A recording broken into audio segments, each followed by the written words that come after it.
Okay.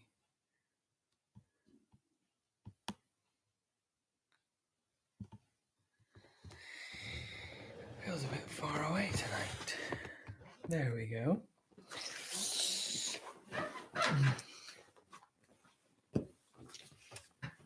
Hello, Carrie. We've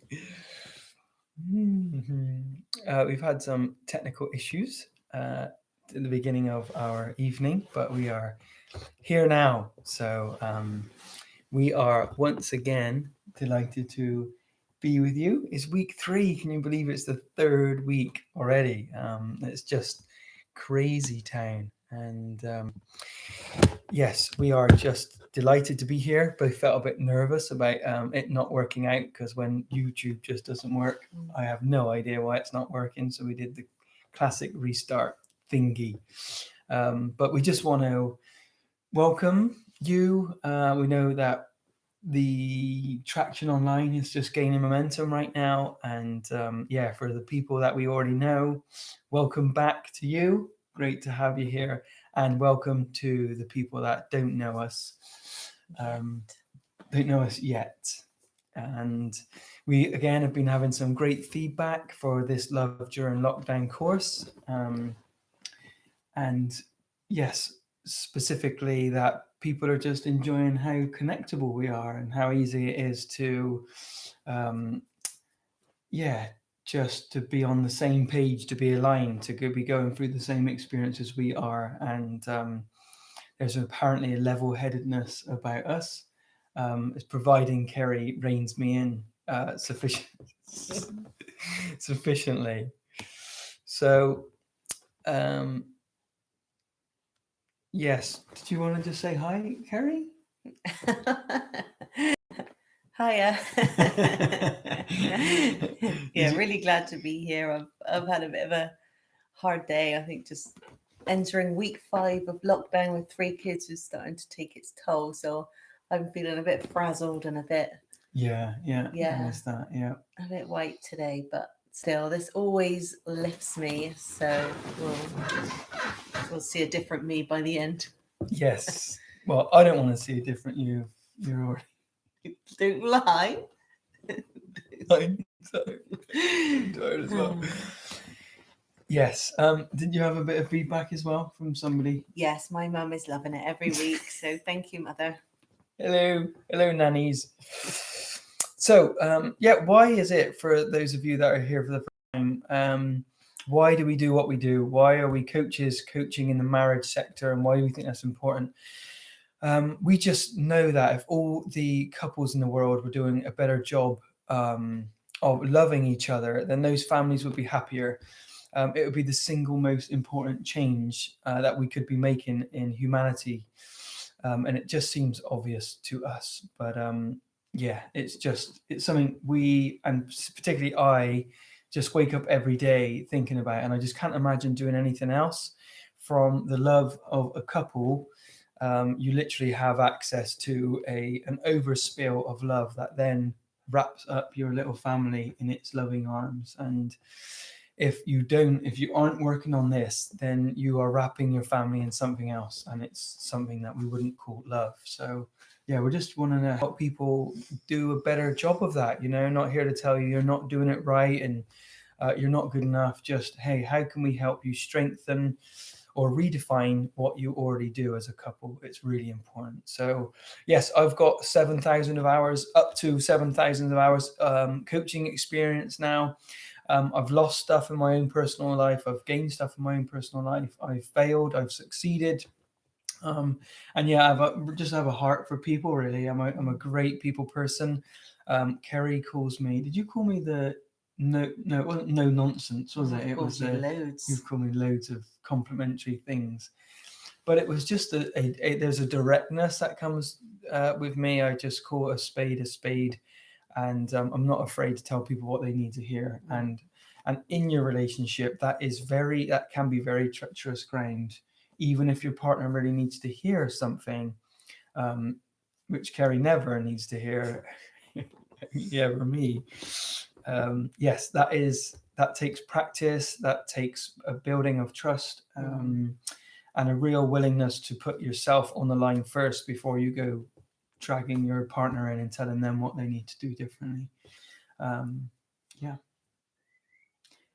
And I am Amazing. Kerry, and I have only clocked up about 10 hours of coaching because that's not what I do. I'm the writer, the wordsmith, the Rain Ben person, the love him, and support the back end of the business, which is just fab. And put all of your energy into this and get the wheels turning on this offering, really, which has just been, it's starting to blossom and flower because the unique energy Kerry brings to it. I'm the ideas lady. You are the ideas, yes, there's no doubt. I'm in the trenches. I wouldn't want to be anywhere else doing the work, and you are very good at seeing where we're heading. So yes, I am a professional coach in that I make money from this service. Here for this course, we're making suggestions. It's our experience. We are seeing what's worked and what hasn't worked. It's our opinion. It shouldn't be replaced for therapy or any medical condition you may have, and you are free to come and go as you please. You can send emails to kerry@marriagepeople.co.uk right now if you have a question, or type one in the box here. And as we go, we have got a evening full of content for you around fear and anger, which Kerry hasn't been woohoo about No. presenting, have you? No. Subjects like this I find a bit scary. I err on the side of positivity and hope and optimism. That's what. And I are on negativity and plunder and darkness. Pretty much. Yeah. So Ben's in his element right now, and I'm slightly uncomfortable, but that's usually a good sign. To be honest, if I'm uncomfortable, it's usually because it's what's needed. So I'm sure this will be a good week. It's just not quite as light and fairy as I would like. Yeah, that's so fair. Yeah, and I am comfortable with the darkness, aren't I? You know, I've been dragged through the muck and dragged myself through it as well. So I'm still cleaning up my glasses, really. Kerry hasn't been dragged through the muck, although you've had your own really challenging life experiences as well. You know, we've just had different life experiences that we are bringing together here. So last week we spoke about marriage manifesto, how to make a vision about your marriage and to establish some agreed on principles that you would like to live by each day, almost a mission for your marriage. So something to go back to and aim for, to remind you of your joint values. It was a message of hope and positivity. And to be honest, I see this week as a message of hope and positivity and helping you have the kind of conversations that couples really need to be having. It's this stuff that we avoid and can't see clearly that actually causes a problem. Like the devil is in the detail, and we're hoping to shine some light on that this week. We've only been able to pick on fear and anger amongst all of the other unhelpful behaviors in marriage because that's all we have time for. And we got some recommendations for you guys to do some more work at the end of this. So we are just taking a bit of a dive into fear and anger because fear and anger are two things that we both particularly resonate with. These behaviors are prevalent in all marriages, some more than others. And our fear, especially around this coronavirus, has been probably just as responsible for people's emotional and spiritual death through the fear it's brought with it, as much as the actual coronavirus itself. And you haven't got to go far to find some of that fear and tap into it. So where we're taking you this evening is why fear and anger are such killers of passion, how they get in the way of a happy marriage, how to spot them. That's the second point. It's not always obvious because we really don't see ourselves clearly. What we do when we see them in ourselves, and how we can manage it better.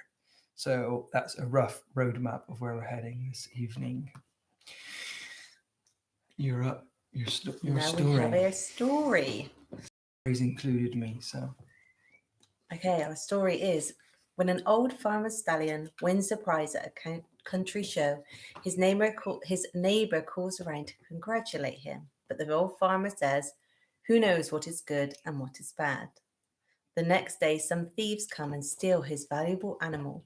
His neighbor comes to commiserate with him, but the old man replies, Who knows what is good and what is bad? A few days later, the spirited stallion escapes from the thieves and joins a herd of wild mares, leading them back to the farm. The neighbor calls to share the farmer's joy, but the farmer says, Who knows what is good and what is bad? The following day, whilst trying to break in one of the mares, the farmer's son is thrown and fractures his leg. The neighbor calls to share the farmer's sorrow, but the old man's attitude remains the same as before. The following week, the army passes by, forcibly conscripting soldiers for the war, but they do not take the farmer's son because he cannot walk. The neighbor thinks to himself, Who knows what is good and what is bad? Thank you. No more problems. Thank you. So, fear is often based, this story is relevant because fear is often based on a future event, and that's what the farmer knew. He was wise enough to not determine whether what had happened was good or whether what had happened was bad. I just love that story because we, you know what, we don't always know what's good and what's bad, and so why judge it? There's a piece about anger in there. How many of you would have been angry at the thieves for stealing the horse, and yet the horse manages to break free and bring a whole team of horses back with them? So we see it's just a wonderful, gentle life moral to live by. We can get so caught up in those judgments when we're afraid and think we know the whole picture. But yes, let's explore some. Who knows? Yes. Let's explore some of this in more detail. So, yes, and on the back of what I've just said, that we can literally, in a heartbeat, go from seemingly okay to 10 out of 10 for anger. And that can happen in a heartbeat in a relationship from just one or two words uttered in the following example. The tired wife says, Hey, Benny, I've done your dinner, I've tidied up, I've made some lunch for you for tomorrow. Thanks. So this husband might have had a really bad day and he actually meant thanks, but his body language and demeanor communicated what to his wife? I don't give a crap. I don't give a crap about you. So you were, hello, I've got this nice thing for you. And I did actually say the words thanks, but how would you have felt if I would have said that? Just that you're an ungrateful person. Yes. Thank you. So fear can be triggered by hundreds of different things. So we're going to talk about fear first. Some of the things that fear can be triggered by are the media, social media, someone shouting at you, someone criticizing you. You could make a mistake. Your partner says, we need to talk. You're going to ask your partner for sex and you're afraid of hearing no. A smell from a traumatic event you've experienced, a parent's condemning tone, a flashback or memory, having something come up is outside of your comfort zone, your child getting hurt, your husband being home late, and a global flu pandemic. There are more.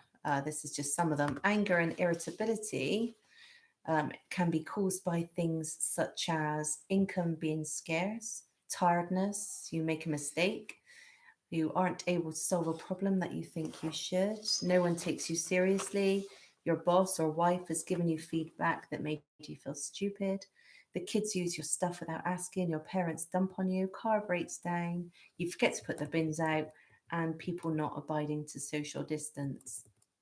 Grr. I never forget. No, I have forgotten to put the bins out once. Yeah. You literally didn't care, but I made a right meal of that, didn't I? Yes. So why are fear and anger such big hurdles to a happy marriage? They are behaviors that are unkind and are rarely chosen. They just don't work for happiness. They're compulsive reactions to our pain. And if you're tuning in for the first time, go and watch our first episode, which was about that topic. We're not in control of ourselves, even though we like to think we are. If I'm under the influence of anger or Kerry's under the influence of fear, we're not making choices. We are unconscious and drunk, really. Secondly, it's impossible to be loving to your partner when you're either afraid of or angry, and for the men out there that call your anger irritability, just have a look at your kids' faces and your wives' faces when you are experiencing irritability, and you see if they feel close to you or just afraid of you. That's the truth. Three, there is nothing attractive about the emotions. In fact, let's be honest, they're pretty repulsive. Kerry says, we should have Kerry says column in the newspaper, the Forest of Dean Gazette. That's where we live, by the way. If I'm a little, oh, poor old me, then, and woe is me kind of scenario, then sex is still possible. But if I'm a little bit in that place and there's even just a sprinkling of anger, it's literally impossible for her. And I really get that. I might think that it's on the cards, but if I've been behaving in these ways throughout the day, or I'm in that place right now, I might get a sympathy vote, but I don't really ever want to have that kind of intimacy with Kerry, to be honest with you. Four, they create emotional damage that we remember. Have you ever been in a room with someone who was angry and not felt upset by that? It hurts, and those behaviors single-handedly make us miserable. If I'm angry, I'm miserable, and if you're afraid, you're less than happy, aren't you? So we're going to look at fear and anger, how they show up and why, what happens around us as a result, how we can spot it, how our partners can spot it, and what we can do about it. And we are going to start with fear. So I would suggest, we didn't say at the top of this call, get yourself a pen and paper and just make a couple of notes on what Kerry shares here, because this is an insight into and breaking down of a fearful reaction to something. It's really, really valuable information. Okay, so here's how fear shows up for me and why. Even just talking about fear gets me a bit afraid. But me and fear have been close friends for a long time. My mum grew up with it too. And when we were little, me and my sister, she would be very protective. And when my dad worked away, my mum would get me and my sister, and we would sleep in my mum's room with the door bolted shut. I think she even said she would put a chair in front of the door. And we lived in a really quiet, really safe area. And there were other instances as well in my childhood that were quite small, but nonetheless, I grew up feeling afraid and that bad things are going to happen. So I need to protect myself. So when something like coronavirus strikes, I become pretty paralyzed by fear. I am instantly afraid of the bad things that could happen because of it. Fear for me is very future based, and a lot of my thinking revolves around bad scenarios, none of which are likely to happen. However, my fear of what might happen gives me a sense of feeling in control and therefore somewhat protected. Excellent. Yeah.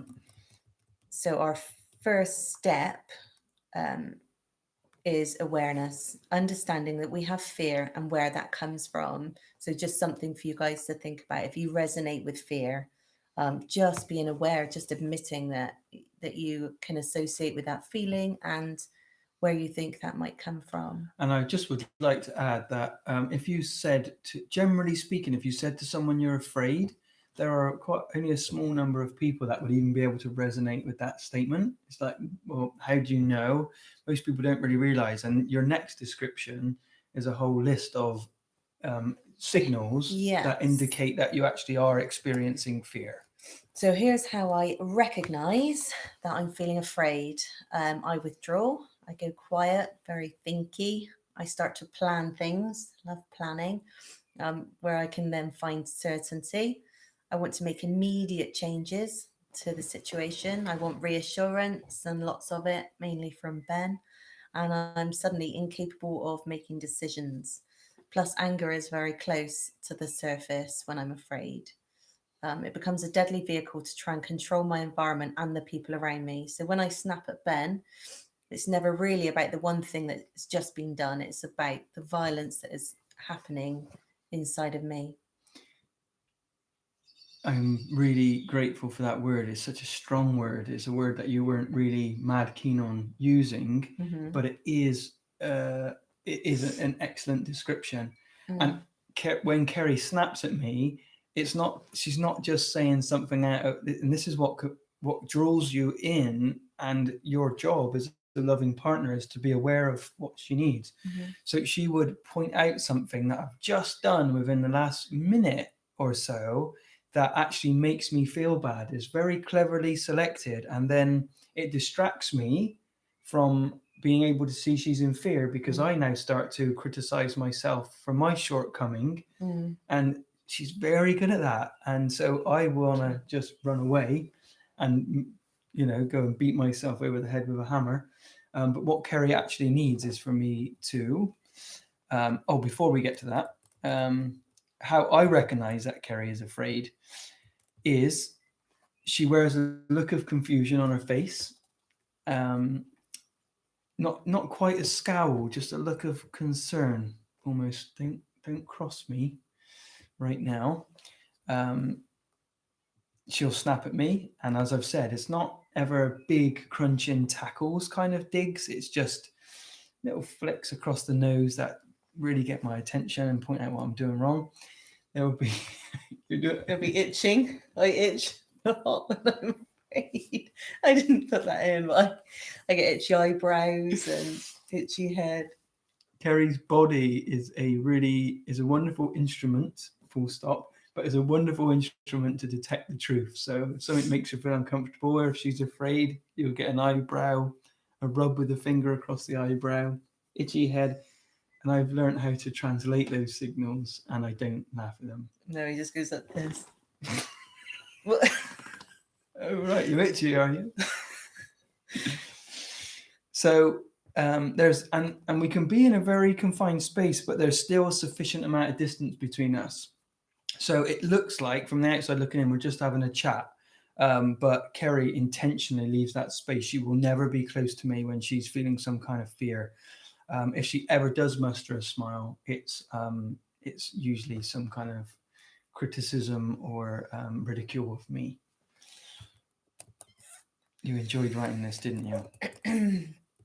Okay, so the important bit, what to do when we see it in ourselves, what to do when I see fear in myself. It really comes down to one simple thing, and that is to share it.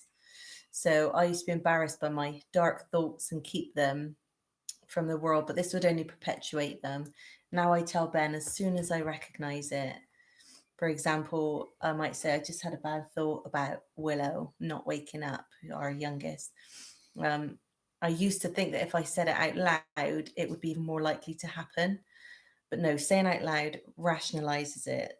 It makes me realize that this is unlikely to happen and forces me to admit that if the worst did happen, I would eventually be okay. We would work it out.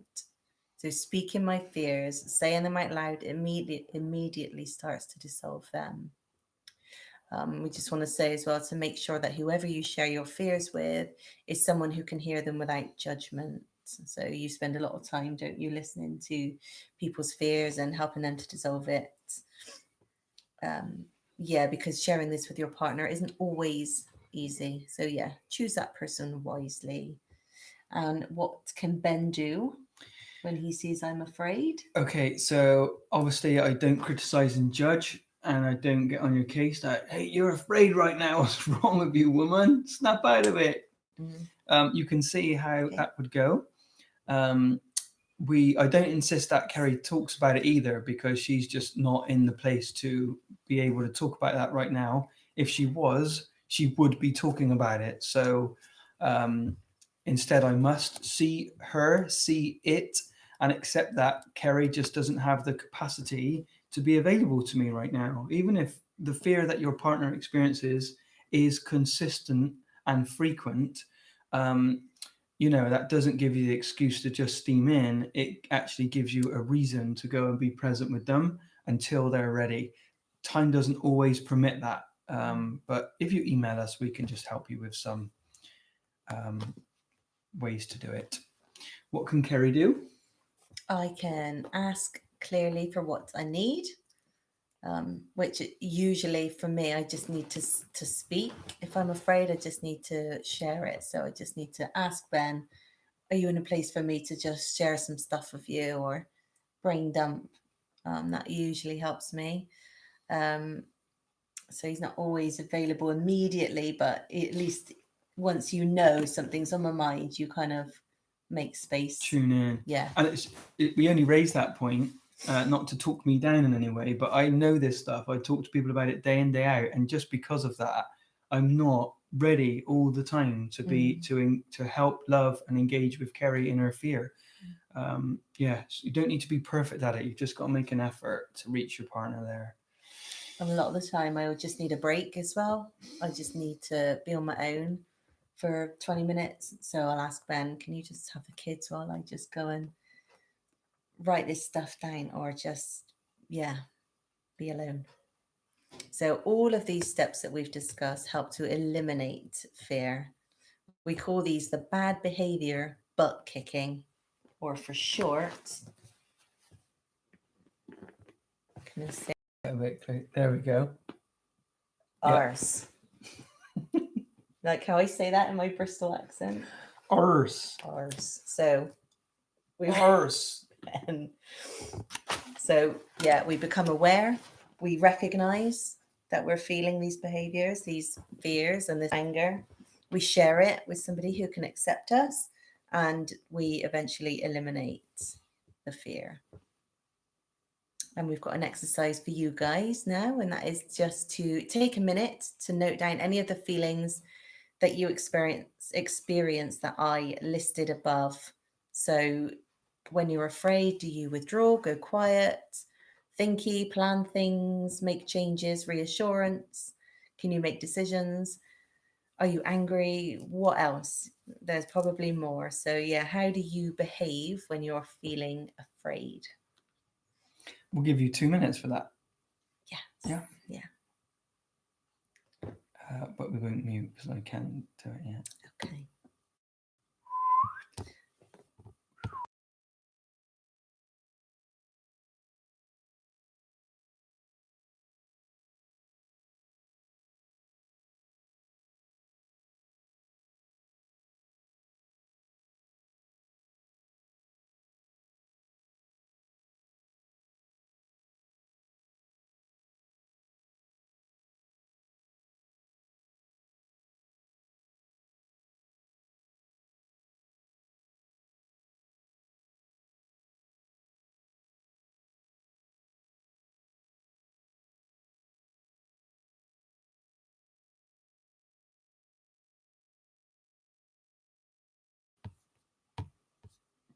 Okay. Have you unmuted it? Yes, I have. Yeah.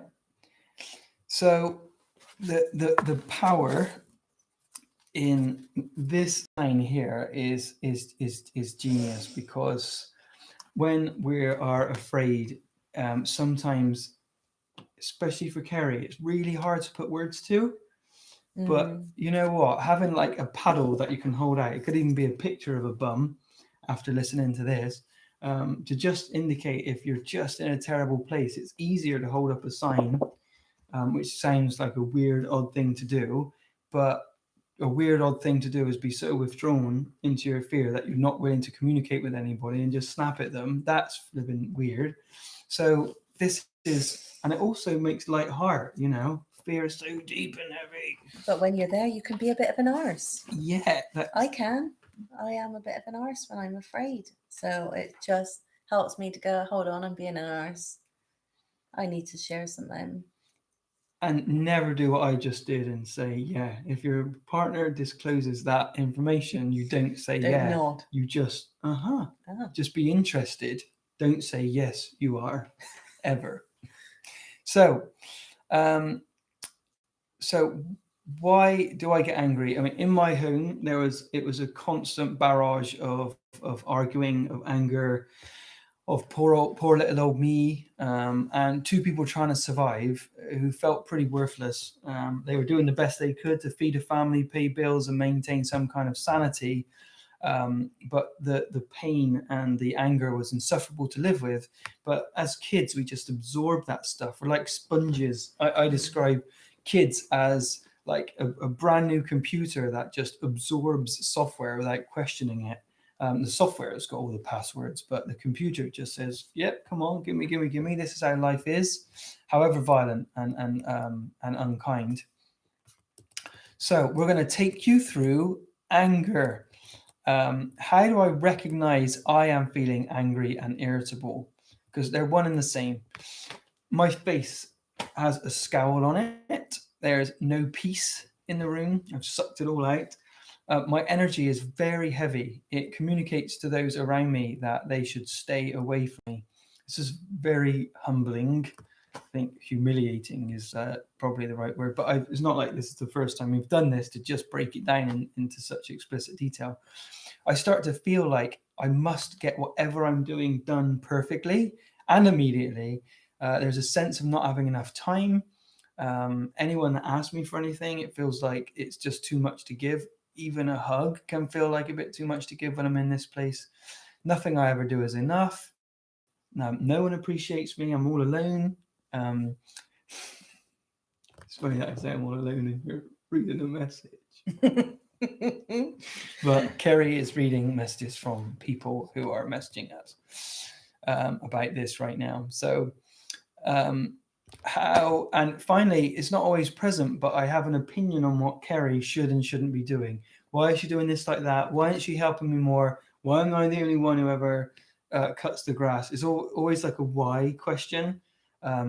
Absolutely poor little old me, but it's again sort of stands up for the angry place I'm in.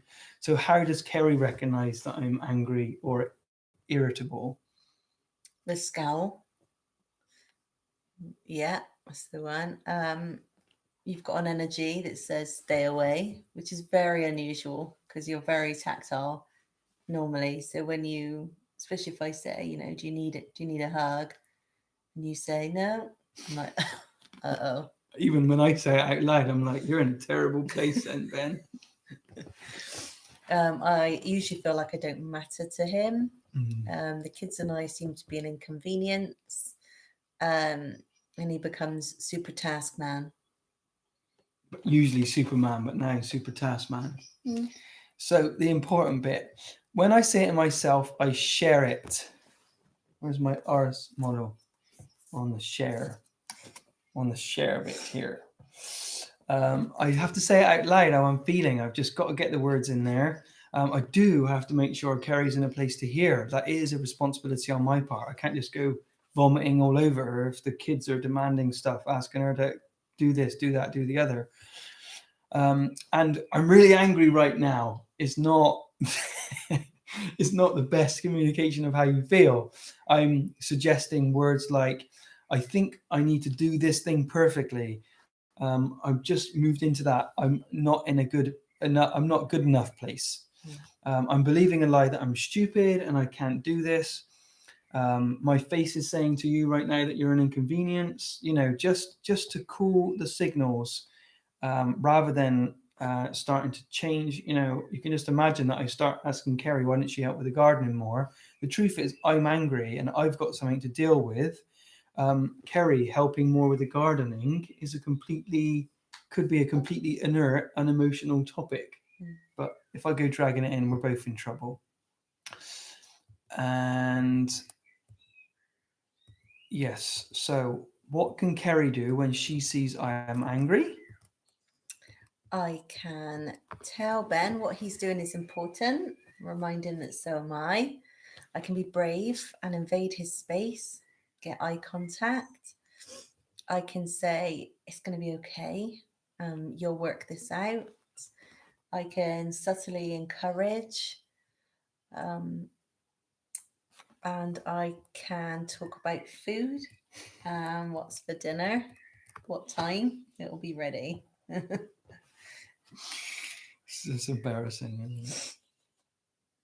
But yeah, next step for you. We've just got that bit, which I thought was helpful to add. You can tell me I can get back to what I'm doing. I just get so focused on it needing to be done right now, which is not true. There's always more time to get done. The fixing the sink can wait. So next step for me, I can ask Kerry what I need, not demand it, just ask, even if, or even ask her what she sees I need. I mean, that's a brave step for people.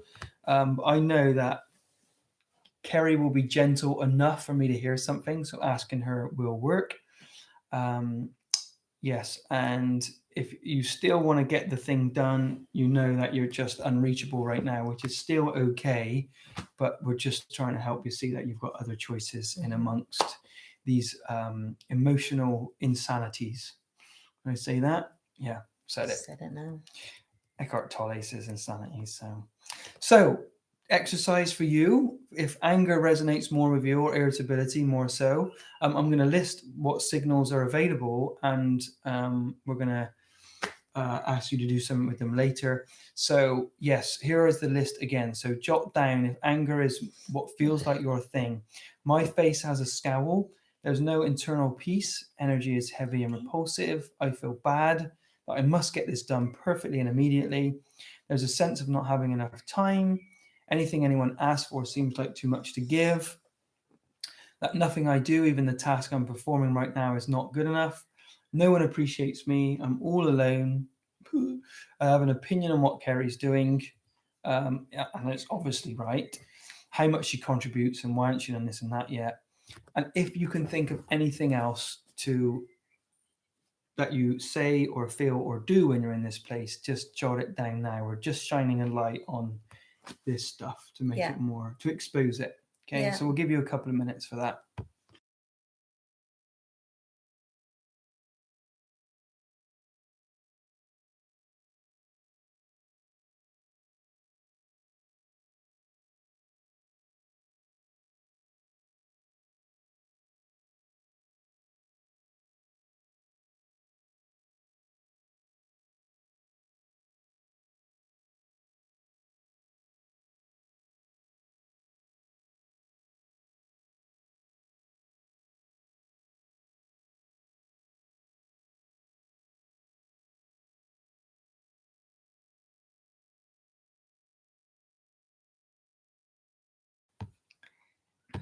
Okay, so I want you guys to all write this down. Really important point. We have to be willing to make a shift from my wife and husband has to make this better for me. We've covered some of the expectations that we bring into marriage. We make a shift from my wife or husband has to make this better for me, or they have to change what they are doing so I feel better. Like that's so common. To I am responsible for me. I am responsible for the way I feel. And I have access to different choices here if I want to be happy. Now, you're not a complete screw up if you can't do this. This is what Kerry and I are working towards all the time, and we do not do it perfectly. But there's a shift from what can they do to make life easier for me to, wait a minute, I'm responsible for me and I'm responsible for the way I feel. That's not an easy shift to make, but we highly, highly recommend that you do. I've actually got a model called the how to make change stick model. It's actually a common question I get. How to make change stick for good once you've made it. And the truth is there isn't a magic pill, really. There are some human elements to bring into the mix. And I have drawn some pictures here with my beautiful daughter, Florence. So there's another little model for you. It's called the How to Make Change Stick model. So we've got a W for the will. See the wheels? The will. You're so sick of this behavior that you absolutely are no longer willing to tolerate its existence. It's acknowledging that it's making you miserable. And if it makes you miserable, it likely affects everyone else too. So that's the W for will. Thank you, Kerry. We got the B for believe. Bzz, believe. Do you like that? The belief that to cultivate a change is really possible for you, even if these behaviors are something you've been using for a lifetime. It was modeled to you. It doesn't work for you. There are other ways, other choices. So you have to believe that there's another way to do this. Thank you, Kerry. What a sexy assistant. C for choose. Make a choice each and every day to learn how to do it better. And remember your commitment to changing just one thing at a time. You might say on the back of this call tonight, hey, fear and anger don't resonate with me, but I surely can feel sorry for myself a little bit too often. You know what? I'm really going to start to pay attention to how often I do that. And that leads us on to, yes, this for the choice. Choose. And the last one leads us on to A for accountable. Look at that. Accountable. Accountable. You've been looking forward to that I one, couldn't right? wait. It's like, I'd love to tell you that my children drew that, but that was me. I drew all of these pictures, and I got a picture for the bumblebee, and it still looks like that. So asking your partner to help you, asking your partner, be accountable to a partner, be accountable to yourself, and ask them to help you really turn this into a habit, develop new habits that work for you. Okay, so that was that bit. Yes, we're on the home stretch, you guys. It's a long one this week. Okay, so another exercise is to own it, we call this. So pick one of your own behaviors now that you are absolutely sick of. It might be fear, anger, poor little old me, withdrawal, or something else. Write this behavior down. This is what you will work on this week with the support and accountability of your partner. For example, I am sick of my fear around coronavirus. It's affecting my health, my happiness, my patience, my energy, my availability for my family. This week, I will choose to avoid Facebook until the evenings and ask Ben to update me about news if there's anything that I should know. I will ask Ben to keep an eye on my social media usage and remind me of this throughout the week, and ask him to ask me every couple of days how I'm doing with it. I can do this. Is that I've got permission to ask you how you doing with Well, that? it's more of an example. Yeah, you can. Be aware when you've been given permission, ask for additional clarity that you're really ready to hear it. Thank you for tuning in again this week, or for the first time. We've enjoyed ourselves as we are coming to do every week. And if you need help right now, don't hesitate to get in touch and email Kerry at themarriagepeople.co.uk. We recommend some further reading, actually, like outing and owning these behaviors that just don't work is time incredibly well spent. You know, the quality of your day-to-day relationship dictates everything about the quality of your life, to be quite honest. And if that sucks, your day is going to suck. If it's wonderful, who knows what's possible. So we have a recommendation. Go read a book called The Love Busters by Willard F. Harley. Really smart guy, shines a little bit more light on this kind of stuff. And we've got a poem to end with that is just beautiful, and it's actually called Beautiful People. Would you be willing to read that out, Kerry? Yeah. The most beautiful people we have known are those who have known defeat, known suffering, known struggle, known loss, and have found their way out of the depths.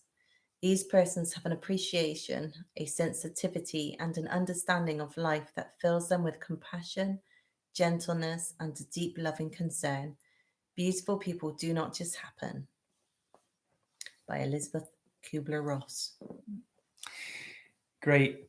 See you next week, you guys. We've had a great time. We love you. And yeah, see you here next week.